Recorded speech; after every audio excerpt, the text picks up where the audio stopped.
উনি একটু কুদৃষ্টিতে ওদের দিকে তাকিয়ে থাকে। আর যেহেতু এটা একটা গার্লস হোস্টেল, তো আমরা অনেকেই আছি শর্টস করে এখানে ঘোরাফেরা করি, বা নিচে আমাদের জল মেস আছে, এখান থেকে এদিকে নিয়ে জল আসে, তো স্বাভাবিক উনি এখানেই থাকে, আমরা শর্টস করে এদিকে ঘোরাঘুরি করি। আচ্ছা এটা আমাদের পক্ষে এটা আনকমফোর্টেবল। আচ্ছা।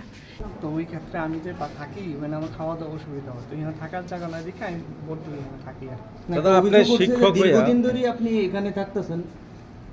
এডিট তো কইতাছি, এডিট তো এক্সপ্লেইন করব বাড়ি আছে তো বাড়ি থাকার কথা মিসেস করতে পারেন এটা করতে। না, একটা গার্লস হোস্টেলে পুরুষ মানুষ কিভাবে একটা দীর্ঘদিন ধরে থাকবে?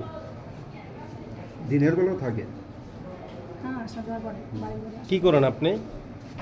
বললাম না টিচার কোন স্কুলের? আপনি